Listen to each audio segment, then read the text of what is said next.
actores de lo social, como podríamos decir, simples curiosos del mundo. No es la sociedad como tal, como un conjunto o una totalidad. Es decir, yo cuando observo a la sociedad guatemalteca, esta es una mirada retrospectiva.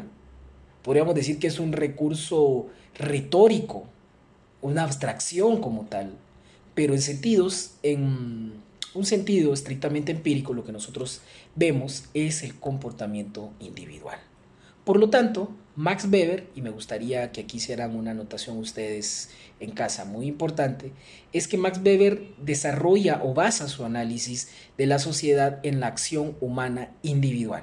En este sentido, se opone a la visión, podríamos decir, estructuralista o colectivista que está presente en el análisis de Durkheim, ¿no? Y uno podría preguntarse, bueno, pero Durkheim había intentado demarcarse de la psicología. Él creía que finalmente el individuo aislado como tal no explica nada en términos sociológicos.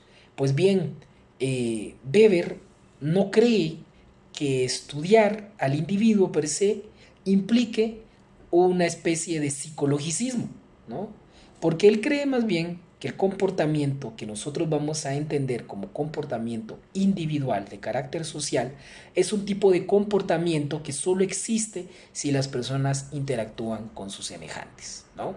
Entonces, ¿cómo podemos estudiar los fenómenos según Max Weber? A través de la historia. La historia va a ser lo que nos va a brindar a nosotros el material más importante y rico para poder hacer demostraciones de carácter empírico en sociología. Eh, la historia habíamos dicho que es un flujo de acontecimientos importantes, ¿no? Pero esta va a tener regularidades empíricas, es decir, por el hecho de que sean complejos, el hecho de que sea una totalidad difícil a veces de interpretar, no quiere decir que no tenga cierto tipo de regularidades que puedan ser identificadas a través de la historia, ¿no? Pero si la sociedad y la historia tienen regularidades empíricas, no hay que tratar de buscarlas en el conjunto, ¿no? Hay que tratar de encontrarlas en las propiedades individuales de los miembros que componen ese conjunto, ¿no? Es decir, si yo quiero entender a la sociedad o tratar de entender sus propiedades globales, yo lo que necesito es estudiar a los individuos. Eso podríamos decir es, en líneas generales, el supuesto metodológico más importante del análisis weberiano. El estudio del individuo como un individuo social, es decir, que está inmerso en cierto tipo de relaciones, y esto es lo que nos va a permitir a nosotros poder acceder al comportamiento de la sociedad en su conjunto. ¿Hay algún supuesto de conocimiento para la comprensión de la historia como mecanismo de comprensión de la sociedad? Sí, ¿no? La acción individual y las características particulares de esta acción individual. Weber parte del supuesto de que la acción humana, al menos ideal o típicamente, es de carácter racional. Este es el siguiente elemento que ustedes deben recordar en todo momento como uno de los supuestos metodológicos más importantes de la sociología weberiana. El carácter racional del comportamiento social. Por lo que siempre, de acuerdo a la perspectiva de Weber, vamos a poder reconstruir la racionalidad que causalmente nos explica una acción determinada. ¿Qué quiero decir con esto? De que la causa de la acción,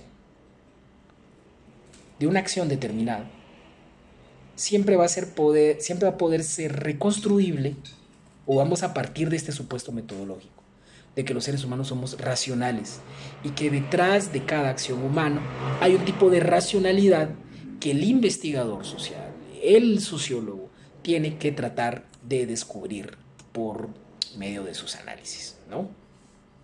Nosotros vamos a ver en nuestro siguiente video entonces cuáles son las características de estas acciones de carácter social que van a estar en el corazón de la sociología weberiana.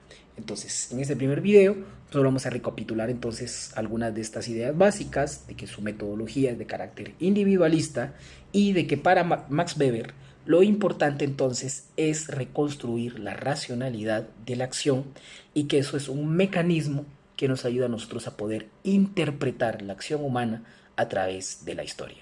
En un siguiente video entonces vamos a continuar entonces nuestra clase descubriendo cuáles son esas características más puntuales de lo que denominamos acción social desde la perspectiva weberiana.